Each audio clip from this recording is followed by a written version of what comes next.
نحمده ونستعينه ونستغفره ونعوذ بالله من شرور أنفسنا ومن سيئات أعمالنا من يهده الله فلا مضل له ومن يضلل فلا هادي له أشهد أن لا إله إلا الله وحده لا شريك له وأشهد أن محمدا عبده ورسوله أما بعد أعوذ بالله من الشيطان الرجيم بسم الله الرحمن الرحيم قل هو الله أحد الله الصمد لم يلد ولم يولد ولم يكن له كفوا أحد.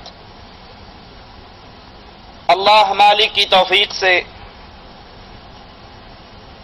آج جس ذات کا تذکرہ، جس ہستی کی سیرت پہ گفتگو کریں گے، وہ عظیم ذات جس کے بارے میں محمد کریم صلی اللہ علیہ وسلم نے فرمایا تھا کہ میرا یہ بیٹا امید ہے مسلمانوں کی دو جماعتوں میں صلح کروانے کا سبب بنے گا اور میرا یہ بیٹا سردار ہے.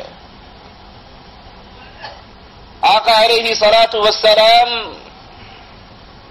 منبر پہ خطبہ دے رہے کہ آپ کے یہ دو پھول اپنے گھر سے اپنے نانا کی آواز سن کے نکلتے ہیں، رسول کریم صلی اللہ علیہ وسلم کی طرف دوڑتے ہیں اور کبھی گرتے ہیں پھر اٹھ کے چلتے ہیں.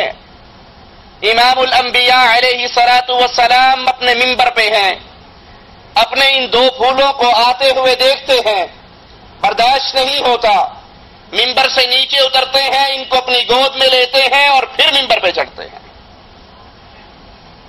آپ کا نام حسن بن علی بن ابی طالب رضی اللہ عنہ وارضا، کنیت ابو محمد، 15 رمضان 3 ہجری کو سیدنا حسن رضی اللہ عنہ وارضا سیدہ فاطمہ رضی اللہ تعالی عنہا کے گھر پیدا ہوئے.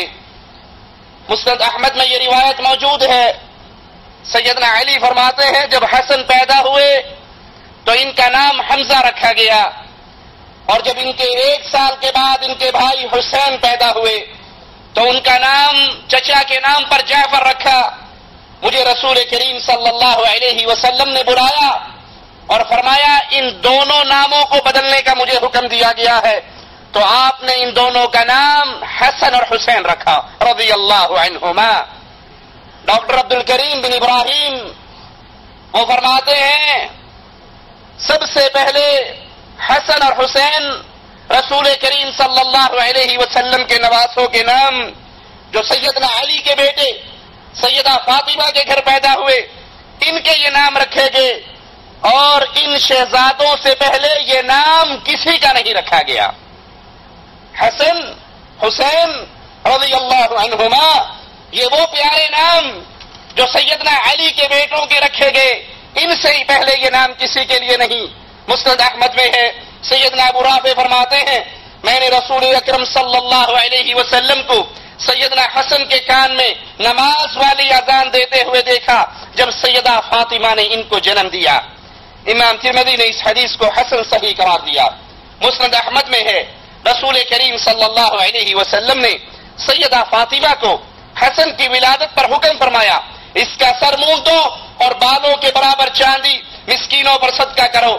جامع ترمذی میں ہے رسول کریم صلی اللہ علیہ وسلم نے اپنے نواسے اپنے پیارے بیٹے حسن کی پیدائش پر عقیقہ کیا، جانور ذبح کیے.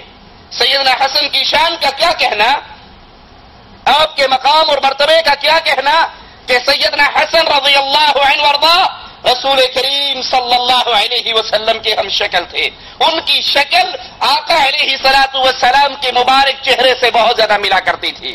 صحیح بخاری میں ہے صحابی عقبہ بن حارث فرماتے ہیں میں نے ابو بکر کو دیکھا رضی اللہ عنہم اجمعین. صحابہ کی محبت اہل بیت سے، صحابہ کی محبت حسن سے، حسین سے، نبی کے گھر والوں سے، نبی کے نواسوں سے. ان حدیثوں کو سنیے اور ان ظالموں کی گفتگو کے ساتھ تولیے جو لوگوں میں یہ تاثر دیتے ہیں کہ نعوذ باللہ صحابہ اور اہل بیت کے درمیان اختلافات تھے. صحابہ اور اہل بیت ایک دوسرے کے ساتھ محبتیں کرنے والے. سیدنا ابو بکر سیدنا حسن کو اٹھا لیتے ہیں اور فرماتے ہیں میرے باپ ان پہ قربان ہوں. ابو بکر کس کو کہہ رہے؟ سیدنا حسن کو کہ میرے باپ ان پہ قربان ہو جائیں. یہ نبی کریم صلی اللہ علیہ وسلم سے کتنے ملتے ہیں. ان کی علی سے شباہت نہیں، ان کی شکل و صورت سیدنا علی پر نہیں بلکہ رسول کریم صلی اللہ علیہ وسلم پر ہے. ابو بکر صدیق یہ جملے ارشاد فرما رہے، سیدنا علی بھی آپ کے ساتھ ہے اور وہ سن کر مسکرا رہے.